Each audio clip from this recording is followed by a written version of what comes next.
So we'll start with JNET PYQs of structure of atoms and nuclei. वैसे ये पहले कुछ टॉप क्वेश्चंस होते थे, very simple, not not at all JNET level, लेकिन वो सिर्फ बेसिक्स क्लियर करने के लिए होते हैं. तो पहला question, according to classical theory the circular path of an electron in Rutherford atom is, circular path of electron is spiral. अगर आपको याद होगा, this was one of the failures of Rutherford model कि रदरफोर्ड ने बोल तो दिया electrons are revolving around nucleus in circular orbit, लेकिन as I told you in the theory part of this chapter कि अगर हमारे पास एक चार्ज पार्टिकल सर्कुलर मोशन में है, even though if it is uniform circular motion, it is an accelerated motion in which acceleration is towards the centre. तो अगर एक charge particle accelerated है तो वो क्या करता है, एनर्जी रेडिएट करता है. अगर एनर्जी रेडिएट करता है तो electron must be losing its energy, और इलेक्ट्रॉन अगर एनर्जी लूज कर रहा है तो धीरे धीरे वो क्या होगा, स्पाइरल हो जाएगा. तो A. Number 2, the diagram shows a path of 4 alpha particles of the same energy being scattered by the nucleus of an atom simultaneously. Which of this is not physically possible? बताओ. Oh, 3 and 4. Why 3 and 4?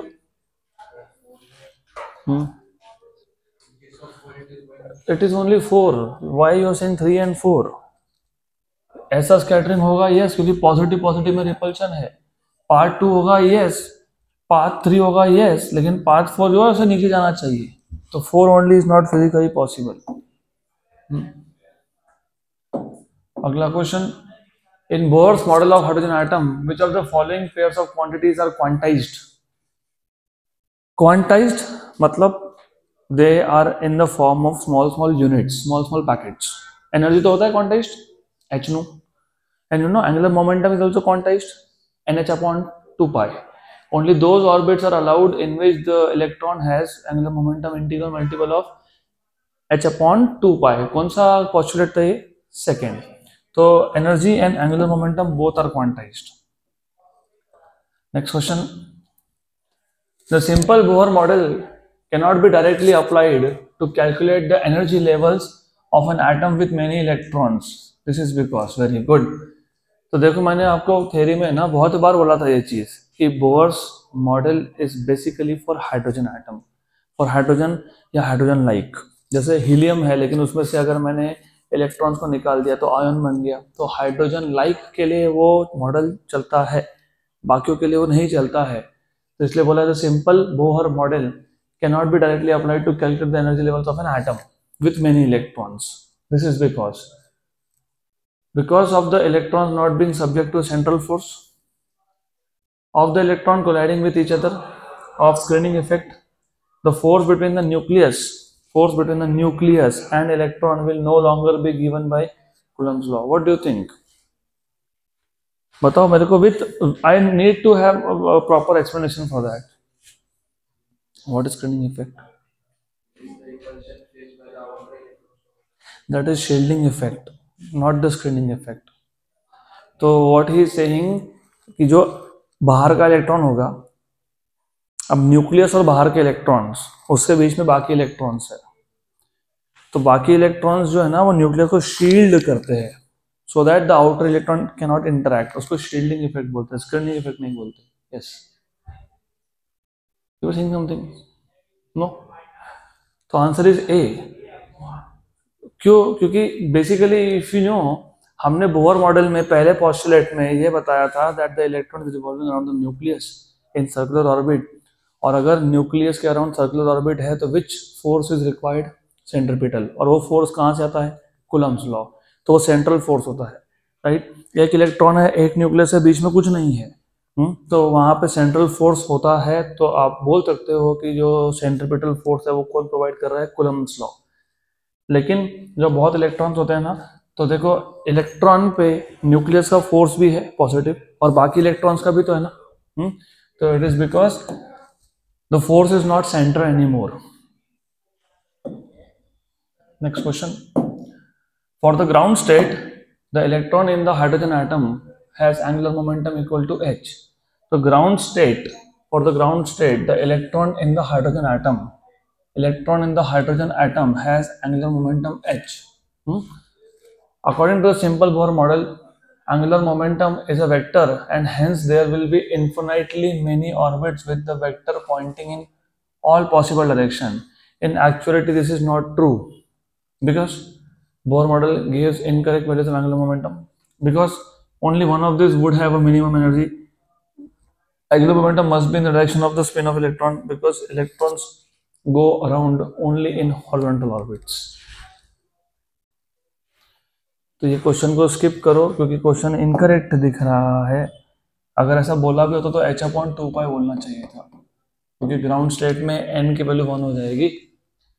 तो anyways we will just skip this question. Seems like a wrong question.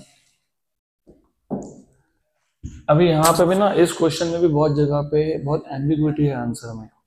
गलत answer दिए हुए हैं. Will see how to work it out. If electron in a hydrogen atom has moved from n equal to 1 to n equal to 10th orbit 1 से 10, तो जो potential energy है वो increase होगा कि डिक्रीज होगा कि अनचेंज्ड रहेगा कि जीरो हो जाएगा. सबसे पहले पोटेंशियल एनर्जी का फॉर्मूला आपको पता होना चाहिए. याद है क्या? -1/4πε0 Q1 Q2 by R. Square मत बोलना. आर स्क्वायर फोर्स होता है. Q1 मतलब इलेक्ट्रॉन, उसका चार्ज है E. Q2 मतलब तुम्हारे पास जो Q2 है वो है nucleus which is basically Ze. तो Ze square this is charge upon distance का बोलता हूँ R, some distance R. Okay good. अब ऐसा बोला है उन्होंने कि अगर ये इलेक्ट्रॉन n इक्वल टू 1 से n इक्वल टू 10 पे गया तो पोटेंशियल एनर्जी कैसे चेंज हुआ. सबसे पहले you have to remember this.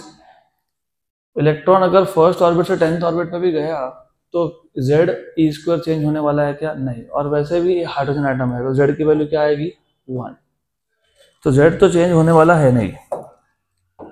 E change होगा क्या? वो भी चेंज नहीं होने वाला है. मतलब इन शॉर्ट की potential energy is inversely proportional to R. और अगर आपको याद होगा हमने ना radius of nth Bohr orbit का फॉर्मूला डिराइव किया था. If you remember it is proportional to n square. Equation 2. So from 1 and 2 you see that potential energy is proportional to 1 by n square. तो अगर n की value बढ़ेगी तो potential energy की value कम होनी चाहिए कि बढ़नी चाहिए? कम होनी चाहिए. It should be decreased. Done. तो अभी देखो यहाँ पे as I told you ambiguity है क्योंकि इसके दो टाइप के आंसर बनते हैं. अब अगर ये पोटेंशियल एनर्जी बोल रहे हैं और अगर मैग्नीट्यूड की बात कर रहे हैं तो फिर ऑप्शन नंबर बी आएगा. अगर मैग्नीट्यूड नहीं वर्ड यूज किया तो it can be option number A. Why?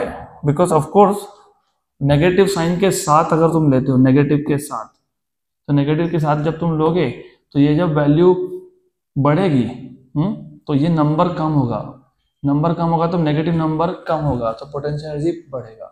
तो यहाँ पे थोड़ा केयरफुल रहना पड़ेगा हमको क्योंकि अगर मैग्नीट्यूड ये वर्ड यूज किया होता तो ऑप्शन क्या आता? बी. अदरवाइज ए. तो ठीक है.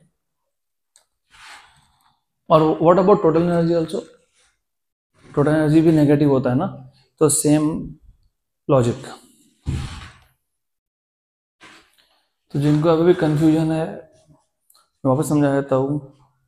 Potential energy is inversely related to R. R is proportional to n square. तो पोटेंशियल एनर्जी का रिलेशन इनवर्स तो आया n स्क्वायर के साथ लेकिन नेगेटिव साइन के साथ. n की वैल्यू बढ़ेगी तो ये नंबर छोटा होगा.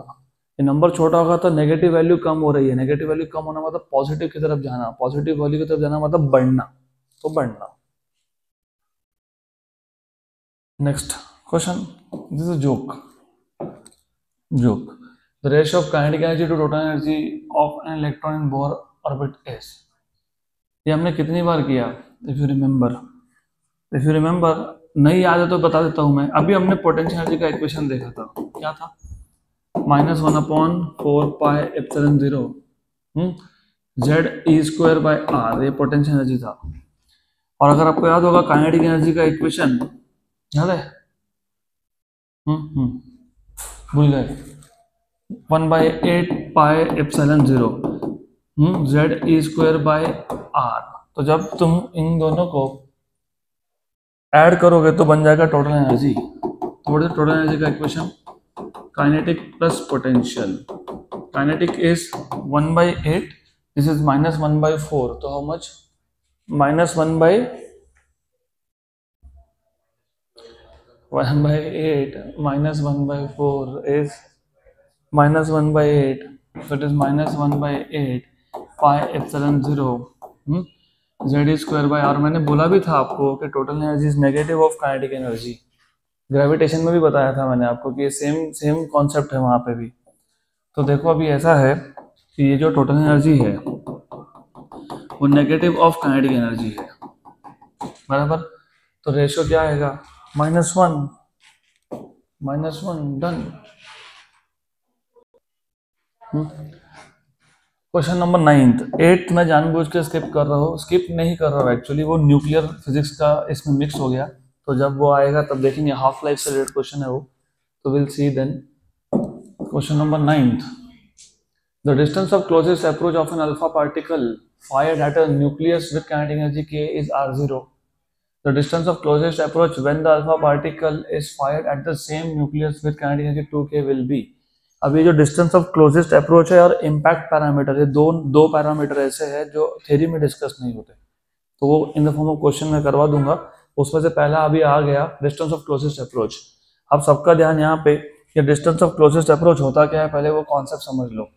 फॉर एग्जाम्पल मेरे पास ये एक न्यूक्लियाई है जो मैं दूसरे न्यूक्लियस पे बम्बार्ड करने वाला हूँ। तो लेट अस से I have a target nucleus, this is a target nucleus, ये टारगेट न्यूक्लियस है। गुड। इस टारगेट न्यूक्लियस का जो भी चार्ज होगा वो Ze होगा, क्योंकि Z number of protons into E। और ये अल्फा पार्टिकल की बात कर रहे हैं क्या? यस। तो जो अल्फा पार्टिकल है, ये अल्फा पार्टिकल है, इसका चार्ज कितना है? 2e। अब हम लोग ऐसा अज्यूम करते हैं कि इनिशियली, रिमेंबर इनिशियली रिमेंबर, ये इंपॉर्टेंट है, जो ये डिस्टेंस है वो इन्फिनिटी है, तो r इनिशियल इज इन्फिनिटी, बराबर। तो इसका मतलब टोटल एनर्जी जो होगा, इनिशियल टोटल एनर्जी जो होगा, total initial energy is just the sum of kinetic energy plus potential energy in which potential energy is 0। क्यों 0? kinetic energy क्या होता है अभी बताया था ना तुमने, 1/8 पाई एप्सिलॉन 0। हाँ, z इधर कर दी गलती, वापस इधर कर दी तुमने वापस गलती, ठीक है। मैं इसको हाफ mv स्क्वायर लिखता हूँ। Ze स्क्वायर बोल रहे हो तुम, क्या बोल रहे हो? Ze square, Ze square, E square कहां से आया? कहां से आया स्क्वायर? जब डिस्टेंस इंफिनिटी था तो काइनेटिक एनर्जी सिर्फ जो मूविंग पार्टिकल है उसका ही होगा ना, half mv square. Minus potential energy का फॉर्मूला क्या होता है? अभी बताया था, 1/4 पाई एप्सिलॉन 0 Ze स्क्वायर, इधर बोलो, upon r initial which is infinity, तो ये 0 हो गया। पक्का पक्का, गुड। तो ये था इनिशियल एनर्जी। अब ये डिस्टेंस ऑफ क्लोजेस्ट अप्रोच मतलब क्या? अभी ऐसा है, थोड़ा सा एकदम अच्छे से ध्यान देना इस पे, सिंपल कॉन्सेप्ट है। डिस्टेंस ऑफ क्लोजेस्ट अप्रोच में क्या होता है कि ये जो तुम्हारे पास अल्फा पार्टिकल है, मतलब जो हीलियम का न्यूक्लियस है, ये भी पॉजिटिव वो भी पॉजिटिव है। पॉजिटिव में क्या होने वाला है? रिपल्शन। इसका मतलब ये जैसे जैसे इसको अप्रोच कर रहा है, वैसे वैसे रिपल्शन की वजह से इसका जो काइनेटिक एनर्जी है वो कन्वर्ट हो रहा है किसमें? पोटेंशियल में। और जो अल्फा न्यूक्लियस है वो स्लो डाउन हो रहा है। अब स्लो डाउन होते होते फाइनली वो एक डिस्टेंस पे आएगा और इस डिस्टेंस पे आके रुक जाएगा, क्योंकि अभी इसके आगे जा नहीं सकता। पूरा का पूरा काइनेटिक एनर्जी किस में कन्वर्ट हो गया? पोटेंशियल में। तो ये है r फाइनल, और ये कितना बोला उन्होंने? r0। और जो इनिशियल काइनेटिक एनर्जी था उसको क्या बोला था? k। क्या बोला था? k, remember, k। Okay. Initially, the distance between the target nucleus, whatever is the target nucleus, and the alpha particle was infinity. Distance is infinity, तो energy is only kinetic. पक्का?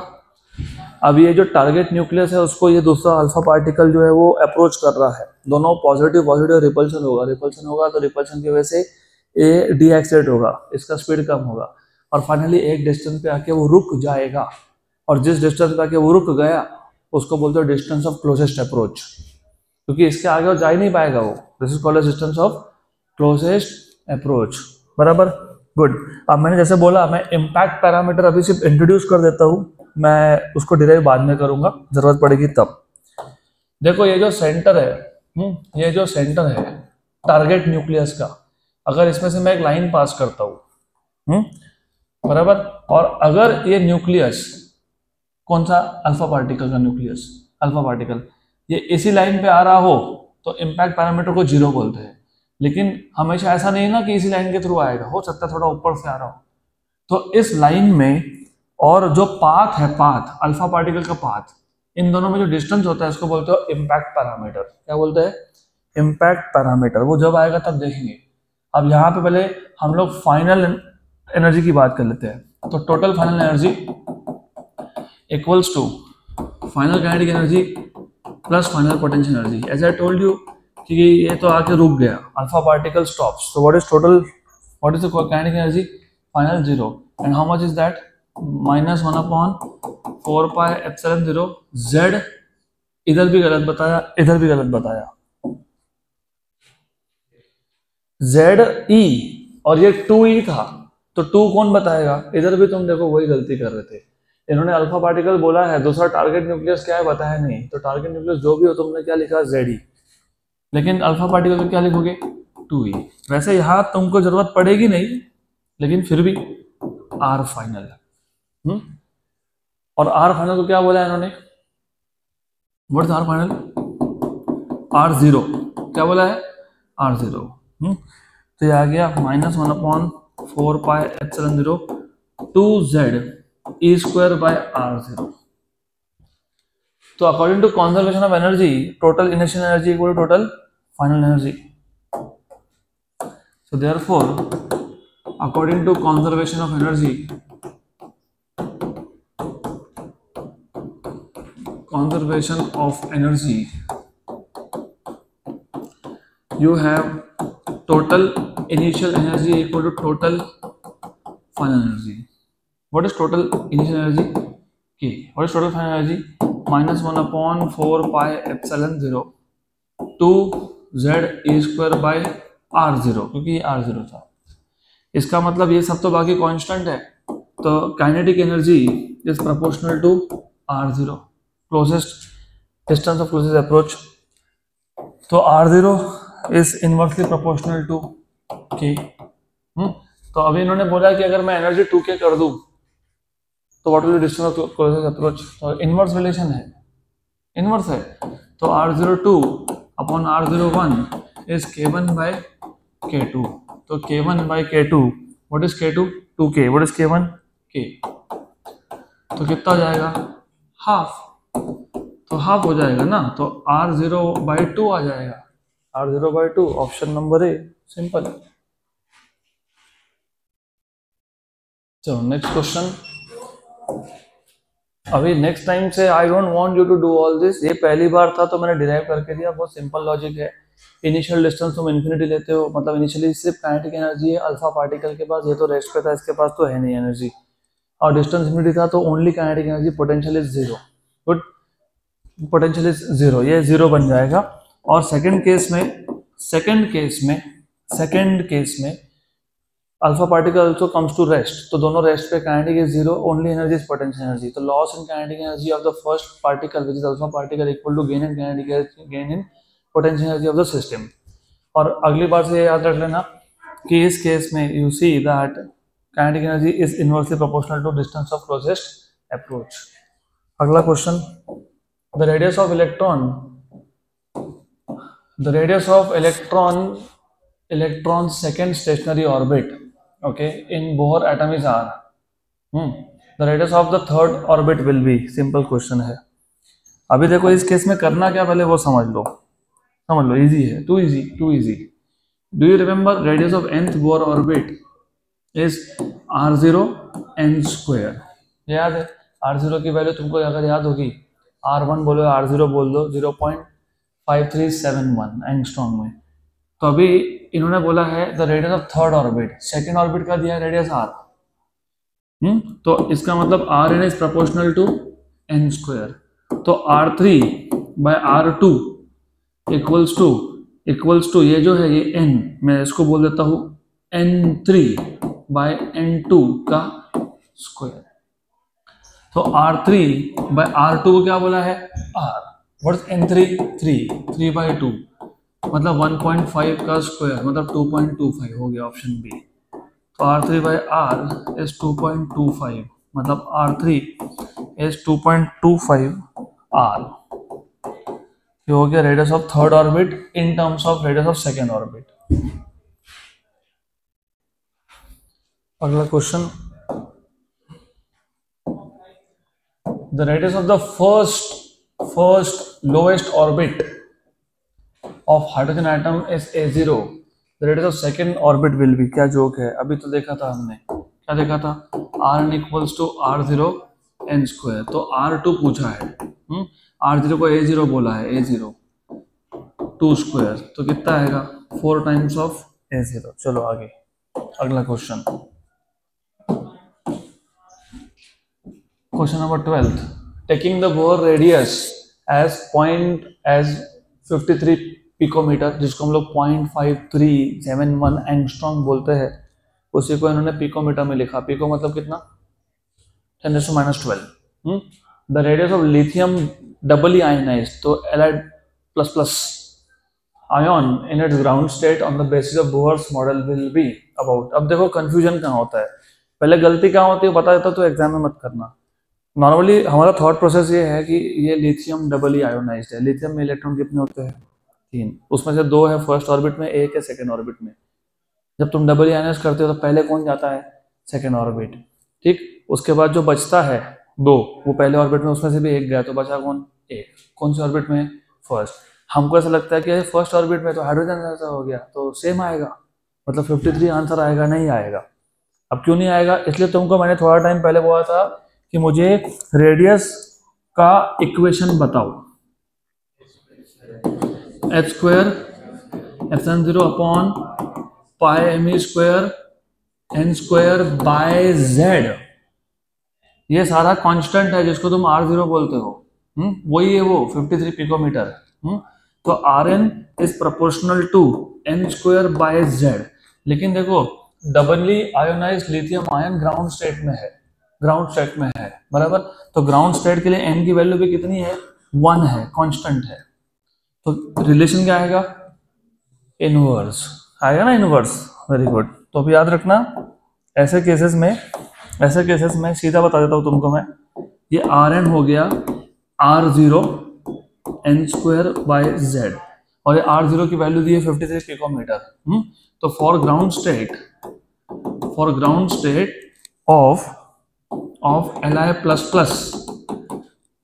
Of Li++, you have n की value 1, r0 की value 53 picometre, और z की value कितनी, lithium है, lithium 3. इधर ही तो गलती करते हैं ना, वो z की वैल्यू लिखते ही नहीं है. इसलिए मैं बार बार बोलता हूँ, तुम जो 0.5371 एंगस्ट्रॉम n स्क्वायर याद रखते हो, वो गलत तरीका है याद रखने का. z को साथ में लेके चलो, क्योंकि अगर वैसा किया होता, z लिखता ही नहीं तो तुम बोलते चेंज ही नहीं हुआ, n की वैल्यू 1 और r1 क्या जाएगा, r0. खत्म हो गई बात फिर. तो r1 equals to r0, it is 53 picometer. n की वैल्यू 1, लेकिन z की वैल्यू कितनी, 3. व्हाट इज 53 बाय 3, 17 के आसपास ना. हाँ, तो अप्रोक्सीमेटली क्या आ जाएगा, 18. तो 18 आ गया है, option number C. Next question, अगला question,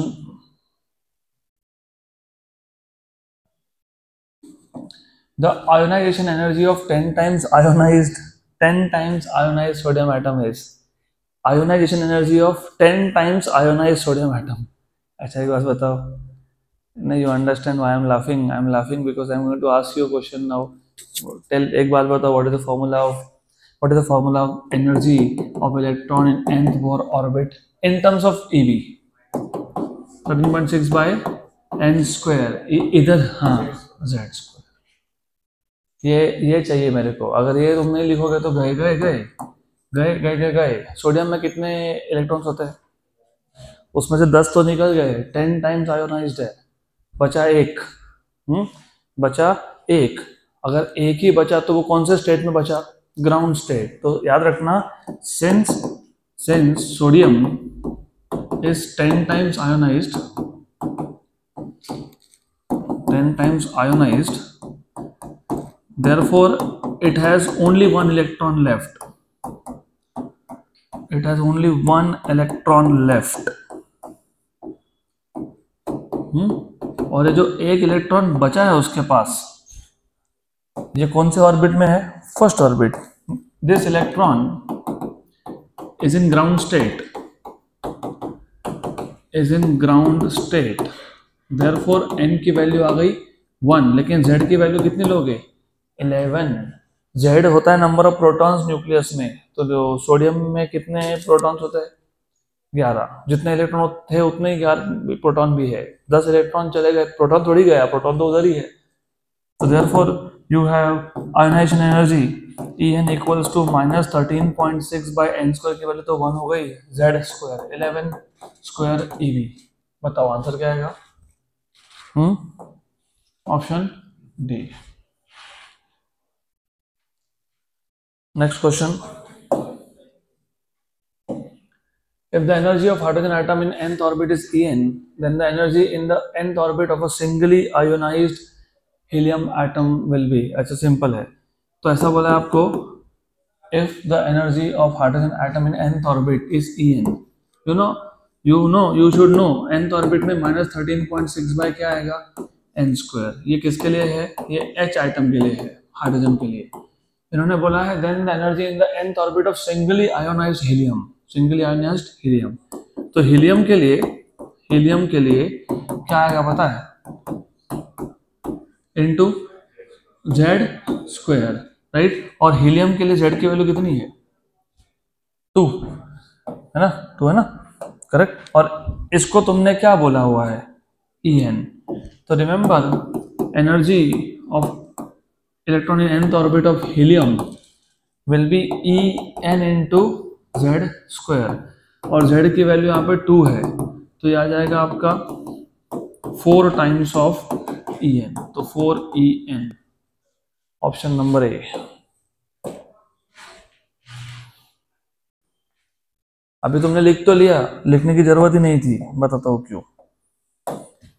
you need to make tricks always. Helium atom के लिए, for any atom, let us say helium या कोई भी एटम हो, for some X atom, normally तो हीलियम या लिथियम ही बोलेंगे आपको, इक्वल्स टू क्या आता है? minus 13.6 by n square z square ev. Yes और नो? Yes, no, yes. और ये क्या होता है? ये किसका होता है? हाइड्रोजन का. किसका होता है ये? हाइड्रोजन. तो एक काम करो, सीधा सीधा En(x) equal to En(h) into Z square कर लो. मतलब तुमको सीधा मिल गया. अभी इसके बाद से z की वैल्यू अगर तुमको हीलियम बोला है तो 2, लिथियम बोला है तो 3. Straight forward. Next question. In a hypothetical bore hydrogen the mass of electron is doubled. तो मैं तुमको इक्वेशन इसलिए पूछ रहा था ना, मैंने क्या बोला तुमको, इक्वेशन सिर्फ हमेशा ईवी में या एंगस्ट्रॉम में, एनर्जी ईवी में, रेडियस एंगस्ट्रॉम में जरूरी नहीं होता है. The energy E0 and the radius R0 of the first orbit will B, अगर मैंने इलेक्ट्रॉन के मास को डबल कर दिया तो. In a hypothetical Bohr model the mass of the electron is doubled. The energy E0 and the radius R0 of the first orbit will be, where A0 is the Bohr radius. Bohr radius की value तुमको पता है? पता है ना? पता है क्या है? हाँ वापस आ गया ना 0.5371 एंगस्ट्रॉम पे, मैं वो पूछ ही नहीं रहा तुमसे। चलो बताता हूँ, ठीक है। Anyways I will tell you if you tell me the formula.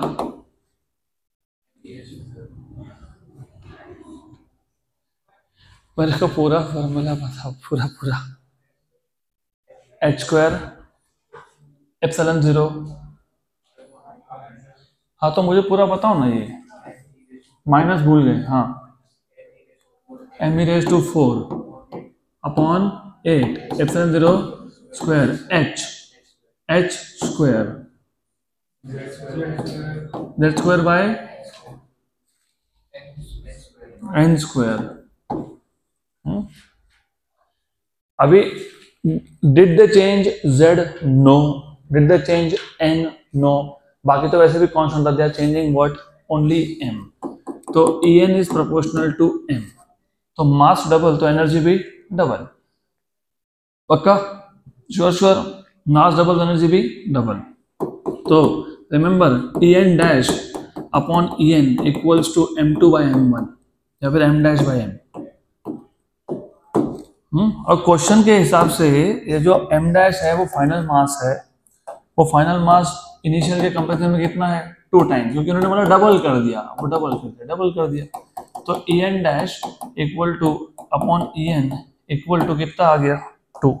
कितना आ गया? हाँ कि ना? हाँ। तो एक बात बताओ फिर अब मेरे को, मैं इधर आंसर क्या लिखूं? What is E N? अरे what is the energy of electron in the Bohr orbit? First Bohr orbit -13.6। सिर्फ 2 से क्यों मल्टीप्लाई करें? मास डबल हुआ ना। हाँ तो डबल हो जाएगा, तो ई एन की वैल्यू तो पता होनी चाहिए ना तुमको। 27.2 EV विद नेगेटिव साइन। कहाँ दिख रहा है? 2 जगह पे है। ये हो गया। अब radius, what is the formula of radius? h square epsilon 0 upon pi M E square N square by Z. Sure? बाकी सब तो कांस्टेंट है। R N is proportional to 1 by M, inverse relation है। तो फिर R N dash upon R N equals to M upon M dash. M upon M dash is 1/2। कितना? 1/2। तो R N dash by R N is 1/2, तो R dash is R N by 2, R N by 2। Okay, और ये are N को उन्होंने क्या बोला है? A0। क्या बोला है? A0। A0 is the Bohr radius, तो क्या जाएगा आंसर? A0/2। तो देखो तो आंसर बताओ, ऑप्शन ए। तो तुमको मैं डायरेक्टली अभी एक शॉर्टकट ट्रिक बता देता हूँ। इसलिए जब तुमको फॉर्मूला पता होता है ना, तो यू हैव टू रिमेंबर कि energy is proportional to mass, mass double तो energy double. So energy double, पहले एनर्जी कितना था? -13.6, अब उसका डबल 27.2 विद माइनस साइन, और रेडियस का रिलेशन इनवर्स है, तो मास डबल तो रेडियस हाफ। पहले रेडियस कितना था? A0, अभी कितना हो जाएगा? A0/2। डायरेक्टली आ जाएगा answer. Done done done done done done. अगला question, next question.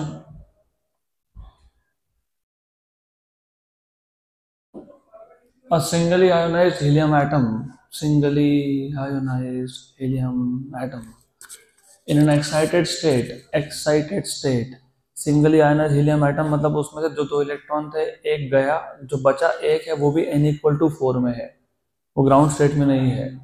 Emits a photon of energy 2.6 eV, तो जब वो ट्रांजिशन करेगा from higher orbit n=4 to some lower orbit, given that the ground state of hydrogen atom is -13.6 eV, the energy ET and the quantum number n of the resulting state are respectively।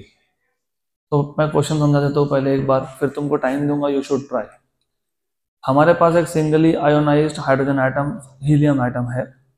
Helium मतलब एक ही electron है, और वो ground state में नहीं है, वो higher state में है। अब वो जब हायर स्टेट से लोअर स्टेट में आ रहा है, तब वो एक फोटोन इमिट कर रहा है जिसका एनर्जी कितना है? 2.6 eV, राइट। अब क्वेश्चन में आपको ये बोला है कि जब वो लोअर स्टेट पे ट्रांजिशन कर रहा है तो पहले बताओ लोअर स्टेट कौन सा था जहां पे उसे ट्रांजिशन किया, क्योंकि 4 to 3 भी आ सकता है, 4 to 2 भी आ सकता है, 4 to 1 भी आ सकता है। तो पहले बताओ कौन सा स्टेट था, और जिस किसी स्टेट में वो गया उस स्टेट में ऑर्बिट का मतलब इलेक्ट्रॉन का एनर्जी कितना है। पक्का? गुड। तो क्वेश्चन समझा अभी? श्योर? तो सॉल्व करके बताओ। तो अभी इस क्वेश्चन को सॉल्व कैसे करना है मैं बता देता हूँ, यहाँ ध्यान दो। इंपॉर्टेंट टाइप का क्वेश्चन है और सिंपल क्वेश्चन है, provided you know the basic formulas. सबका ध्यान यहाँ पे चाहिए, सबका ध्यान यहाँ पे चाहिए, ऑल ऑफ यू। आपको बोला है helium atom singly ionized, it is not in ground state, it is in some higher state. तो कोई जो भी स्टेट हो, एन स्टेट हो, मुझे बताओ एन स्टेट में इलेक्ट्रॉन का एनर्जी कितना होने वाला है। -13.6 by N square Z square eV electron volt. Now imagine it makes a transition from nth higher state to a pth lower state. Pth lower state. तो pth state में energy कितना होगा? ऐसा होगा कि नहीं होगा? Yes, correct. तो जब ट्रांजिशन हुआ n से p तो एनर्जी कितना रिलीज हुआ? En minus ep। हाँ कि ना? यस। तो जब तुम En माइनस ep करोगे, when you write En minus ep, you have -13.6 by N square Z square minus minus plus, क्योंकि यहाँ पे माइनस माइनस प्लस हो जाएगा, 13.6 upon P square Z square of course in eV. और उन्होंने बोला है जो एनर्जी रिलीज हुआ ये 2.6 ईवी हुआ, ऐसा क्वेश्चन में बोला है 2.6। और इसमें से क्या कॉमन निकलेगा? 13.6 by Z square. P square positive है और एन स्क्वायर नेगेटिव है। पक्का पक्का। और हम लोग ईवी में ही ऑपरेट कर रहे हैं तो हमको कोई कन्वर्जन फैक्टर की जरूरत नहीं पड़ेगी यहाँ पे। विच मीन्स ये 2.6 upon 13.6 into Z square equals to 1 by P square minus 1 by N square. मतलब 1 बाय एन स्क्वायर, 1 बाय, तुमको पी फाइंड करना है ना, लोअर स्टेट फाइंड करना है। गुड। हायर तो पता है 4th है, तो 1 by P square is 2.6 upon 13.6 Z square. मैं तुमको जनरल फॉर्मूला बना के दे रहा हूँ, इसे जनरल फॉर्मूला नाउ। अभी इसके आगे से सिर्फ ध्यान रखना, अभी तुमको बोला है क्वेश्चन में 4th एक्साइटेड, कभी बोल देंगे 3rd, कभी बोल देंगे 5th, कभी बोल देंगे 6th। सिर्फ एन के लिए क्या डालोगे, क्या लिखोगे इस केस में? एन की वैल्यू क्या लिखोगे? 4। और जेड की वैल्यू क्या लिखोगे? 2, क्योंकि ये हीलियम था, हीलियम। तो ये सॉल्व करने से तुमको मिल जाएगा। तो 2.6 अपॉन 13.6 इंटू 4 प्लस 1 बाय 4 का स्क्वायर। गुड।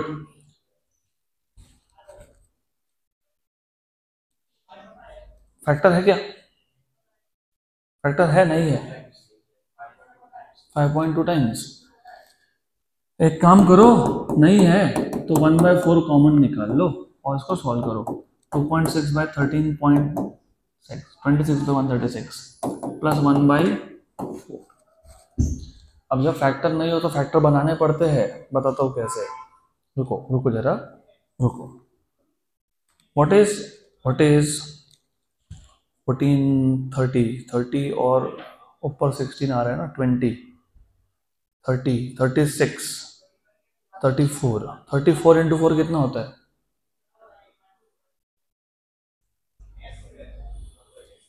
136 बराबर? श्योर? 100%। तो 3.4 इंटू 4 कितना होगा?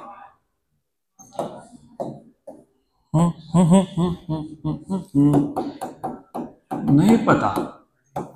13.6। तो ऐसा करना, कैसा करना, इसको मल्टीप्लाई डिवाइड बाय 3.4 करना, मल्टीप्लाई डिवाइड बाय 3.4, तो डिनोमिनेटर हो गया सेम। तो 1 by P square equals to 1 by 4, denominator same हो गया, तो 2.6 और 6 अपॉन 13 बराबर। ये पी स्क्वायर है, रिमेंबर। अभी इसको कैलकुलेट करेंगे। P square equals to 4 into 13.6 by 6, मतलब 2/3 मोर और less, 2/3। How much is 13.6 into 2? 26 और ऊपर का 0.6 27.2। 27.2 अपॉन 3 लगभग लगभग 9, तो पी स्क्वायर इज 9, तो पी इज 3, मतलब जो लोअर ऑर्बिट है वो थर्ड ऑर्बिट है, थर्ड ऑर्बिट पे ट्रांजिशन हुआ। अब एनर्जी फाइंड करना है तो अभी वो बस फॉर्मूला जो था ईपी का फॉर्मूला था -13.6 by P square Z square, substitute कर दो यहाँ पे ईवी में ऑफ कोर्स, तो ये आ गया -13.6 बाई पी स्क्वायर इज 9, क्योंकि पी की वैल्यू 3 है, into Z square is how much 4, this is how much रफली 1.5 होता है ये, अप्रोक्सीमेटली 1.5 इंटू 4 6, तो -6 ईवी में आएगा आंसर। कहाँ पर दिख रहा है n इक्वल टू 3 और -6, ऑप्शन बी। कौन सा क्वेश्चन था? 16, ऑप्शन बी करेक्ट। अगला question, an electron jumps from fourth orbit to second orbit of hydrogen atom given the Rydberg constant to be n⁵ per centimeter, per centimeter में है, be careful with that, the frequency in hertz, frequency hertz में पूछा है, वो CGS unit में दिया है, ये ऐसा में पूछा है, ठीक है, फ्रीक्वेंसी पूछा है। पहले तो एक बात बताओ, whenever an electron makes a transition from higher orbit to lower orbit, energy is released in the form of a photon whose wavelength is 1 by lambda equals to R साथ में थोड़ा केयरफुल रहना, यहाँ हाइड्रोजन आइटम है, ठीक है, नहीं तो जेड स्क्वायर भी लगाना पड़ता है। 1 by P square minus 1 by N square, ये तो 1 अपॉन वेवलेंथ है। तुमको क्या पूछा है? फ्रीक्वेंसी। क्या पूछा है? फ्रीक्वेंसी। फ्रीक्वेंसी मतलब सी बाय लैम्डा, तो सी से मल्टीप्लाई कर लेते हैं दोनों साइड पे। और ये आर सी की वैल्यू वैसे कांस्टेंट होती है, लेकिन depending on the value of Rydberg constant. What was the Rydberg constant that we have obtained या फिर we have seen during theory part? 1.0 1.097 या 93 into 10⁵ 10⁵ था वो पर मीटर में, सेंटीमीटर में 5 था, मतलब ये भी 1, यहाँ पे भी सिर्फ वो 1.097 नहीं बोला, मतलब बेसिकली आरसी की वैल्यू तुम याद रख लो, तुम्हारा काम हो गया। आरसी की वैल्यू याद रख लोगे तो you are good with it. तो मैं बता देता हूँ आर सी की वैल्यू, आर और सी की वैल्यू बता देता हूँ मैं। तो सबसे पहले यहाँ तो आर की वैल्यू 10⁻⁷ करनी पड़ेगी, क्योंकि पर सेंटीमीटर है, सेंटीमीटर 10⁻⁻2 ऊपर आके +2 7। सी की वैल्यू कितनी है? 3 × 10⁸ और ये फ्रीक्वेंसी बन गया। कौन से ऑर्बिट पे ट्रांजिशन हुआ? थर्ड और सेकेंड ऑर्बिट पे ना, यस। कहाँ से हुआ? फोर्थ ऑर्बिट से हुआ, गुड। तो 3 × 10⁻⁴ कितना हो गया? 15। ये 1/4 है, ये 1/16 है। How much is this? कितना? सब सॉल्व करके इसको 4 से मल्टीप्लाई डिवाइड कर लो, तो 4 - 1 3, 3 × 3 9, तो 9/16 × 10⁻15 hertz, 9/16 × 10⁻15 hertz. Next question. If the wavelength of the first line of Balmer series of hydrogen is 6561 angstrom, the wavelength of the second line of the Balmer series would be, कितनी बार solve करेंगे? 4868 याद है क्या? 4868 second line, 4860 दिया ही हुआ है, देखो option number सी है कि नहीं? थ्योरी में किया है ना हमने सॉल्व ये। चलो ठीक है, जिनको अभी भी नहीं याद बता देता हूँ। First line of Balmer series, first line of Balmer series, उसमें ट्रांजिशन कहां से कहां होता है याद है क्या? n = 3 से p = 2 पे, राइट। तो जनरल फॉर्मूला बना लेता हूँ पहले, 1 बाय लैम्डा, इसको मैं लैम्डा से जो पहली चीज है उसको लैम्डा बोल रहा हूँ। What is the formula?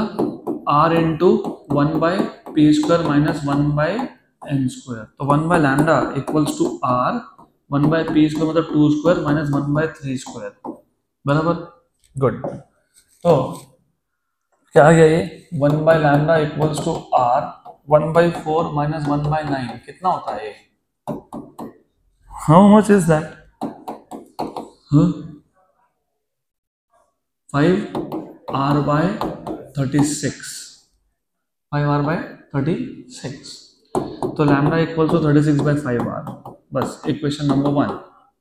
अब second line of Balmer series, second line of Balmer series, second line of Balmer series transition कहाँ पे होता है? P इक्वल टू 2 पे। कहाँ से होता है? N इक्वल टू 4 से। तो N equal to 4 to P equal to 2, ऐसा ट्रांजिशन होता है। इसको मैं लैम्डा डैश बोलता हूँ वेवलेंथ को। तो what will be 1 by lambda dash R into 1 by P square minus 1 by N square. तो हाउ मच इज दिस? अभी देखा था, अभी देखा था तुमने। कितना आया ये? अरे कितना आया? अरे रे रे रे रे रे रे रे रे रे रे है ना, 4 बाई 16 माइनस 1 बाई 16। तो what is lambda dash? 16 by 3R। Equation 2, equation 1 और 2 को डिवाइड कर दो। इक्वेशन 2 को इक्वेशन 1 से डिवाइड कर देते हैं, तो lambda dash by lambda equals to 16 by 3R divided by how much? 36 by 5R। 36 by 5R। R cancel हो गया, हो गया हो गया। इसको भी देखते हैं। Lambda dash by lambda equals to 16 into 5 upon 36 into 3। कर लो ये भी। कितना आएगा? 8 जा 18 जा 4 बाय 9 ना, 4 का टेबल है ना वो। तो 4 के मल्टीपल्स है basically. 4 into 5 upon 9 into 3 into lambda. What is the value of lambda? 6561 6561 angstrom. बताओ बताओ बताओ। 3 के मल्टीपल में जाएगा ना वो।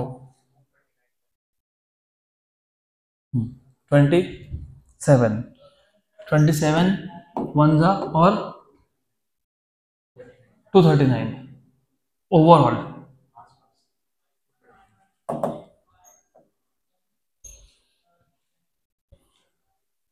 एग्जाम में तुमको कैलकुलेशन करने, मेरे को नहीं करने, इसलिए मैं I will be waiting you to tell me calculations.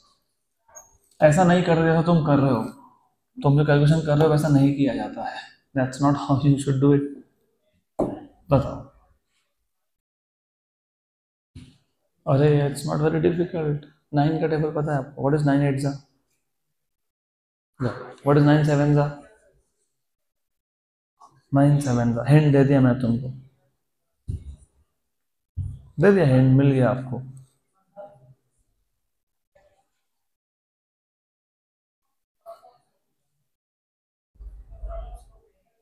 जल्दी।